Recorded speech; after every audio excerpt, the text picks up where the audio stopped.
Quran, Surah 75, Al-Qiyamah, the resurrection. I do swear by the day of judgment, and I do swear by the self-reproaching soul. Do people think we cannot reassemble their bones? Yes, indeed, we are most capable of restoring even their very fingertips. Still, people want to deny what is to come, asking mockingly, when is this day of judgment? But when the sight is stunned, and the moon is dimmed, and the sun and the moon are brought together, on that day one will cry, where is the escape? But no, there will be no refuge. On that day, all will end up before your Lord. All will then be informed of what they have sent forth and left behind. In fact, people will testify against their own souls, despite the excuses that they come up with. Do not rush your tongue trying to memorize a revelation of the Quran. It is certainly upon us to make you memorize and recite it. So once we have recited a revelation through Gabriel, follow its recitation closely. Then it is surely upon us to make it clear to you. But no, in fact, you love this fleeting world and neglect the hereafter. On that day, some faces will be bright, looking at their Lord, and other faces will be gloomy, anticipating something devastating to befall them. But no, beware of the day when the soul reaches the collarbone as it leaves, and it will be said, is there any healer who can save this life?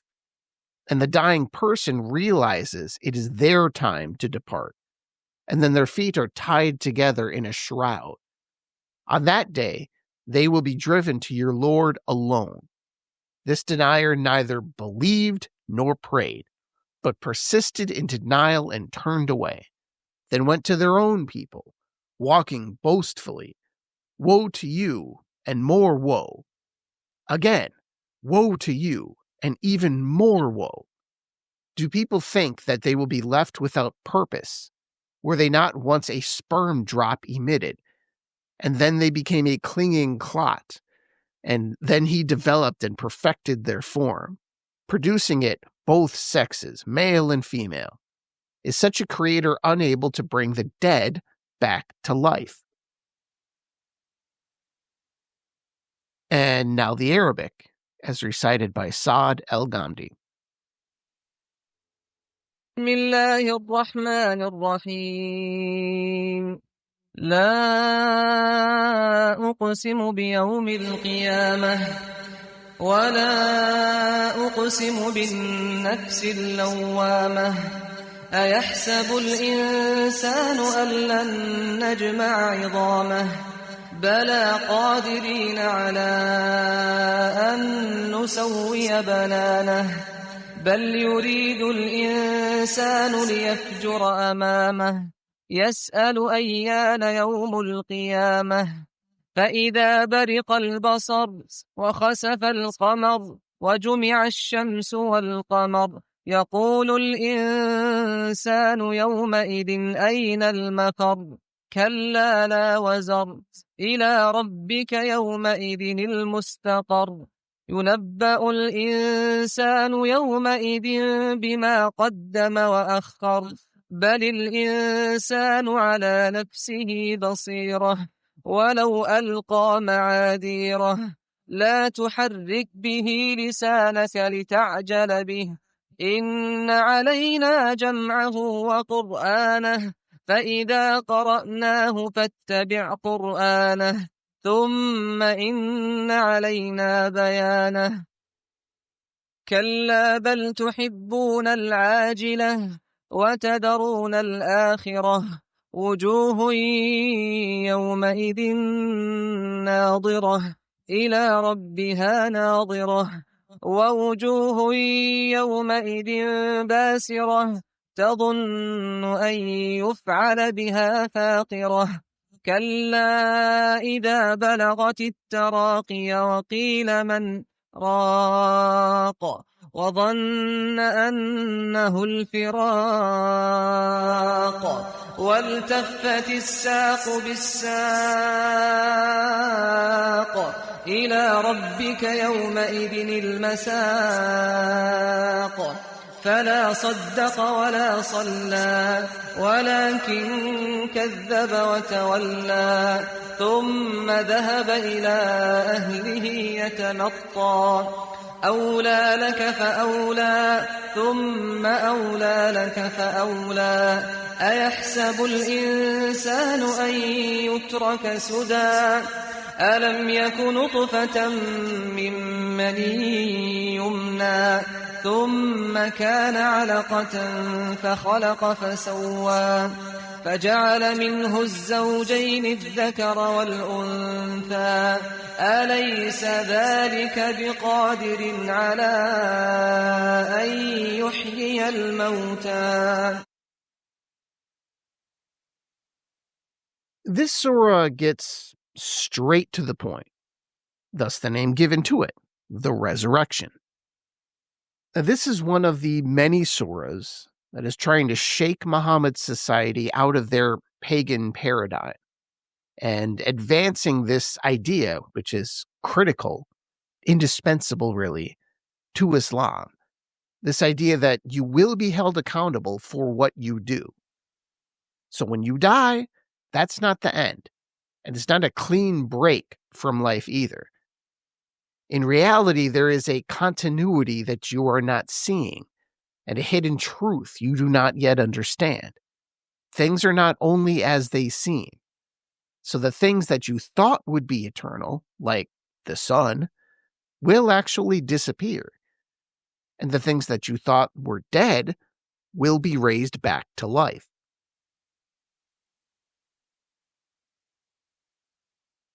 So surahs in this style usually talk about the day of resurrection, and then talk about morals and rewards and punishments. But this one, with the rare exception of a few lines, it simply talks about the reality of the resurrection itself, the existence of the resurrection. And this is obviously an extremely important thing, because the rest of the religion, at least the moral system of the religion, simply does not work without it. The day of resurrection, the reality of the judgment, this is the platform of Islamic morality. And that's why it's stressed so often, and even considered immoral to not believe in this.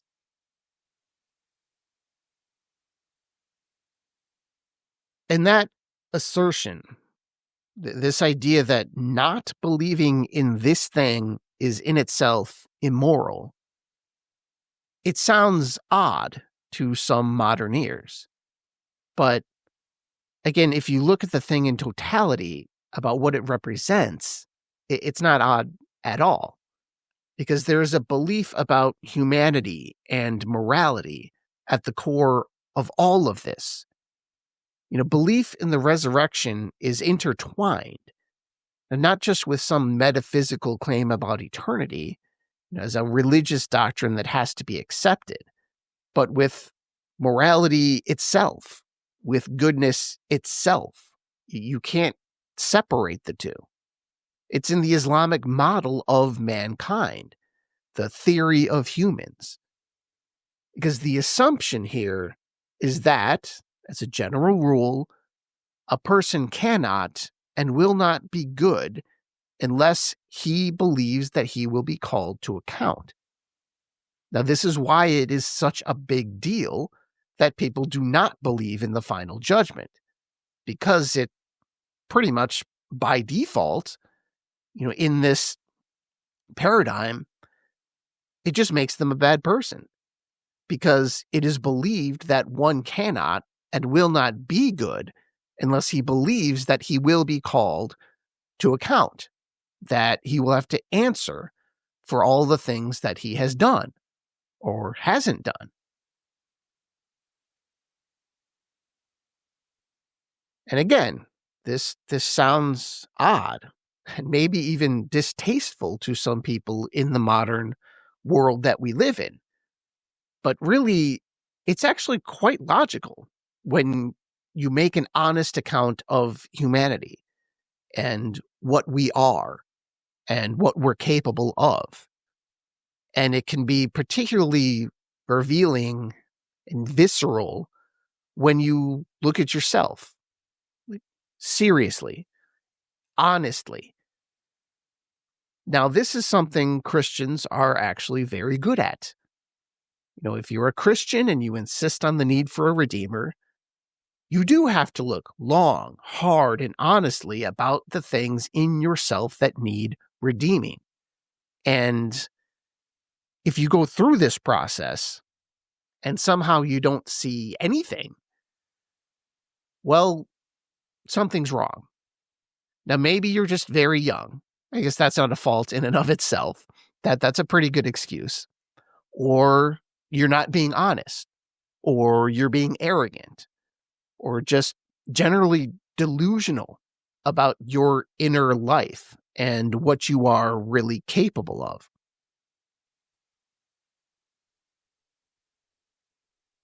And this is why even the greatest Christian saints consider themselves to be horrific sinners. It's just that level of introspection and honesty that they're capable of. So there is a statement here, a practical reality that's presented in this surah that, to be honest, I mostly agree with. Just looking at myself, this is true. There are some things I do not do because my heart just can't bear the thought of doing them. Yes, that is the case with some things. But that doesn't cover everything. Now, there are other things. Everyone has a problem area in the 7 deadly sins. There are things that I probably would actually do if I thought I could get away with it, if I'm being honest with myself. But I don't do these things. Now, one, because, I am a Christian and I believe I will be held to account, as this surah talks about, and God really wouldn't like it. And there's also another reason, a simpler reason. For some of these things, I also fear prison, for completely being honest about why you do or do not do things. Prison is in the calculus somewhere. So in many ways, those two things are major influences on the way I regulate much of my behavior. But you also have to ask yourself, which is actually more effective? Now, this surah would say, and I would say, and I think most people throughout time would say, the founders of my country would probably say, it's the fear of God. One is much more of a deterrent than the other. And that's because one is more all-encompassing than the other.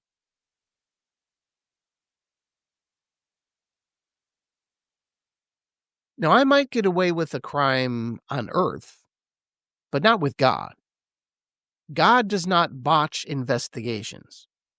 God cannot be outwitted. You can't avoid God with a clever lawyer. And further, and this is something that is especially more important as Western society kind of continues its tumble down the moral waterslide, there are increasingly many, many things that are perfectly legal and yet horrific in the eyes of God. So the state will not punish me for these things. It's not a deterrent at all. But I know that God will. And so really, God is the only friction between me and this list of things that are horrible for you, horrible for other people, horrible for society, horrible for just anything you can possibly conceive. And so it really is just God's presence and my belief in that causes me to lead my life a certain way. And hopefully a large part of the reason for that is because I have what the Quran calls al-nafsi al-lawama.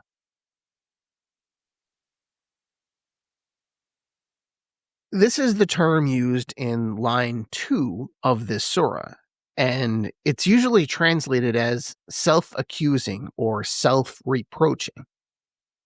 Now, I should note that the word soul and spirit is in there, so this is supposed to be a deep, spiritual level feeling. Breath also comes from the same root as lawama. So we're talking about the very basics of life here. A natural spiritual desire that is ultimately as important as breathing itself.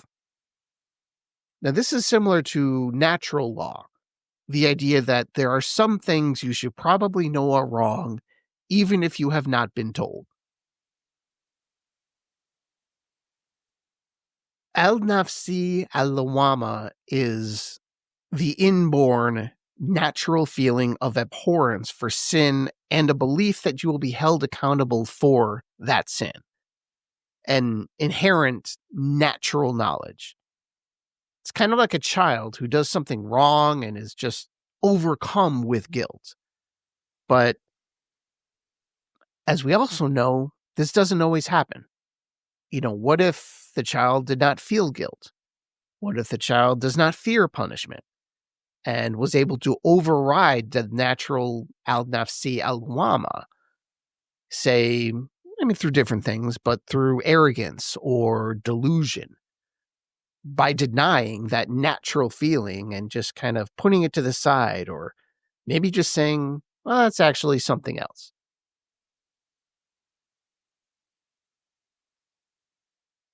Now, someone doing that is really the person being addressed in this surah. Someone who says, what do you mean you will reassemble my bones and bring me back to life? The Quran says, yes, delusional person, we can do that. Anything that can be disassembled can be reassembled. And the fact that you are so flippantly dismissive of this thing means that you are not only wicked, but so delusional you have overridden your natural al-nafsi al-lawama.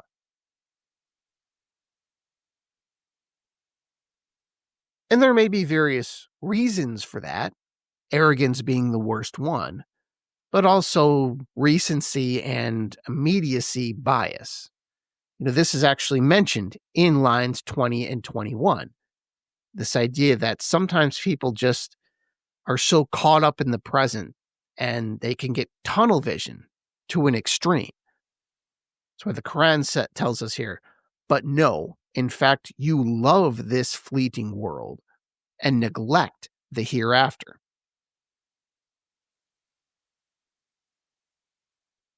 And that is a fantastic point, because I do that too. It's really hard to focus on the hereafter when things are happening with such great intensity right in front of you, in the present. This is why it's important to practice, to know the scriptures, to know the prayers, to make these things a part of your life so that in those moments, you don't fail some kind of grand moral test in spectacular fashion. Now, the Quran somewhat humorously points this out in line 16. Now, when I read line 16, I just pictured a college student trying to write a 20-page paper, say, an hour before it's due. Here the Quran says, do not rush your tongue trying to memorize a revelation of the Quran.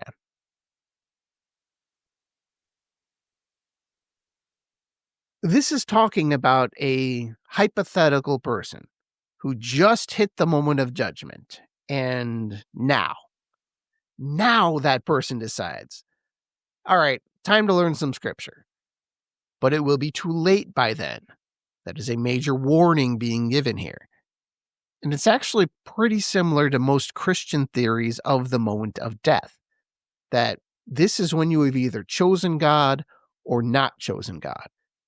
As far as we know, this is the point of no return. The Quran makes a similar claim. And for those who listen, this actually lays out, really with great practical advice, the pitfalls that are to be avoided. You could call it the Surah 75 list. It's the 4 things most likely to send you to hell. It even tells you in line 33 that arrogance is most often the cause of all of this. So again, some pretty explicit directions here, probably something you should pay attention to, particularly if you are a Muslim. So here's the list of 4 things that commonly send people to hell. Number 1, neglecting charity. This is in the Gospels and Epistles too, and the specifics are on an individual basis. It's even more complicated, of course, in this modern world of material abundance and drug addiction, but with Islam, it gives you a very simple, explicit command in this regard. The zakat, the poor tax. If you are a Muslim and you are not doing this, there should be red lights flashing.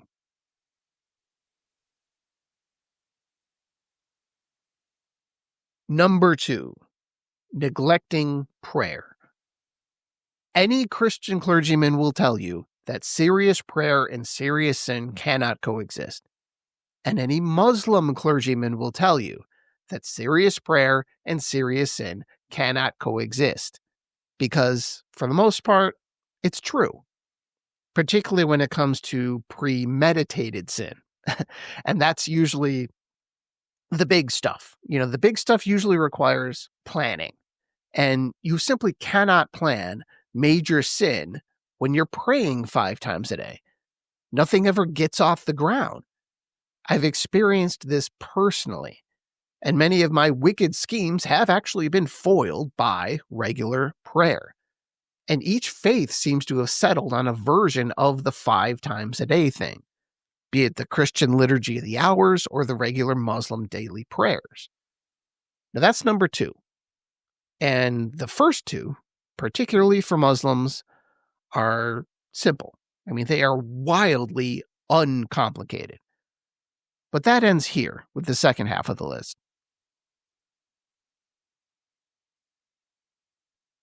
Number 3, rejecting truth. That's a bit more complicated. But when this kind of thing comes up, it's more than just rejecting something that turns out to be true. It's an important distinction to make. This isn't like an ancient person declaring the sun revolves around the earth, rejecting truth for falsehood. They didn't know. Okay? There is an intentionality that is implied here. It's far more than just being mistaken. It's knowing the truth and hearing the truth and rejecting it for reasons other than simple error. Rejecting it so that you may continue to do evil. Okay, that's rejecting truth. Number 4, turning away from God. This is similar to number 3. This is what Christians call sin. I know what God wants, but I want what I want. And I'm choosing what I want. And to do that, well, I'm going to have to turn away from God because I simply cannot do this thing while looking toward God. That's number 4. So just to recap, number 1, neglecting charity. Number 2, neglecting prayer.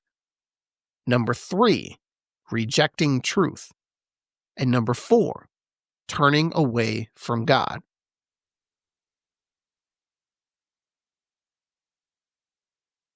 All right. There are just a few other things I want to highlight in this surah.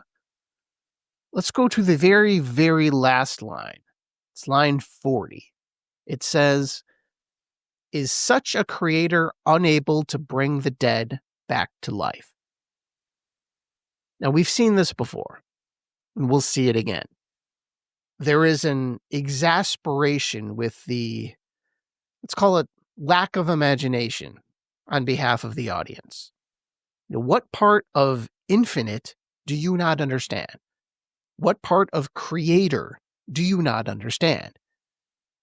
there is this odd habit that people have of picking and choosing which infinite thing that God is capable of and which infinite things he is not capable of. Saying, oh, yes, he can create the universe. I'll give you that. Yeah, and he's probably infinite and immortal, and that, yeah, I'll give you that too. But he cannot possibly know what I'm thinking right now, and he definitely can't read 7 billion minds at once. Now, this is, of course, wildly incoherent thinking, and yet extremely common. And I'm sure that was the case, too, in 7th century Arabia, because, of course, human nature does not change. And that is what the Quran is addressing here, once again.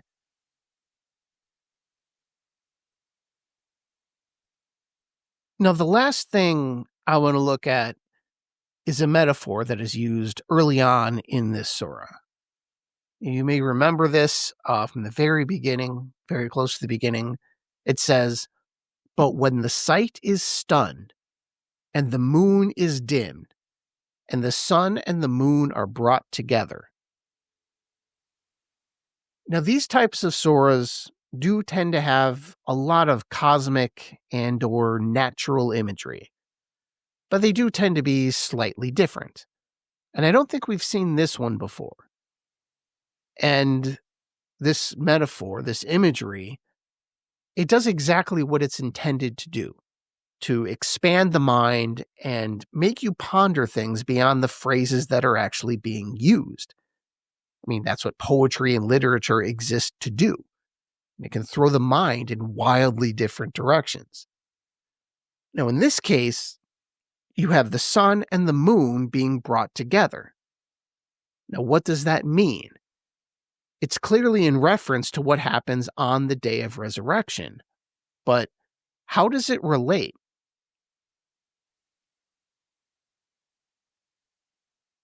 And here are the most interesting interpretations I've seen of this. It could mean an eclipse on the final day. And it makes sense. That is when, from the vantage point of Earth, the sun and the moon actually come together. Muhammad would actually see a solar eclipse about 6 months before he died. And, in that culture, eclipses tended to indicate upcoming calamity. So there's that. And one occurred right before he was born as well. So that's interesting too. We actually went through something similar in the American Midwest, where there was a place in southern Illinois that got 2 complete solar eclipses. I mean, like complete and total for like 4 minutes at least within, I want to say, 7 years. Similar situation. Anyway, eclipses. At minimum, you could say these things seem to mean major change in Arabia.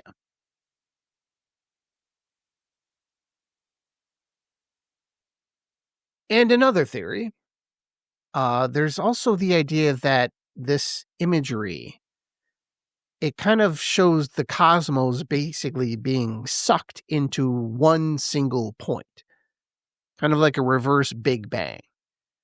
And I like that one too. That's interesting. It's very imaginative and scientific.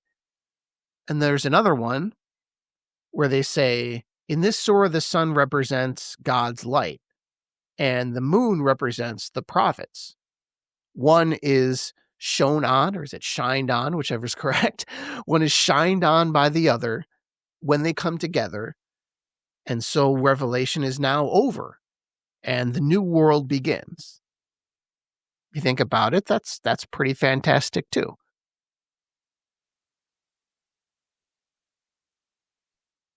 And there's also the calendar theory. Now, this one is actually kind of fantastic as well. Now, when would the sun and the moon come together? That would be the year 20,874. That's a long time from now.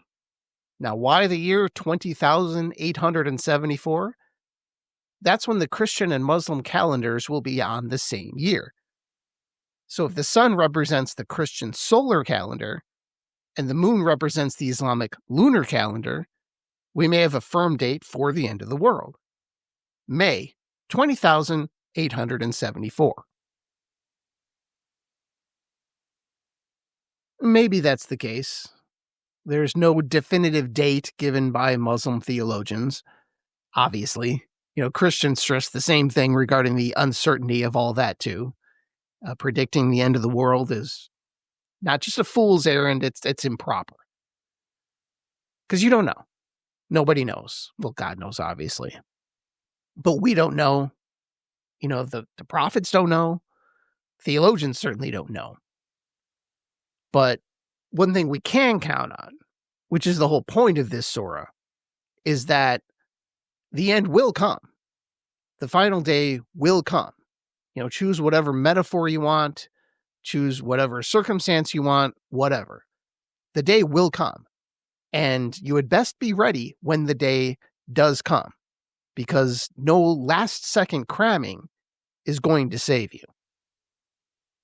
Thank you, and I'll talk to you next time. Inshallah.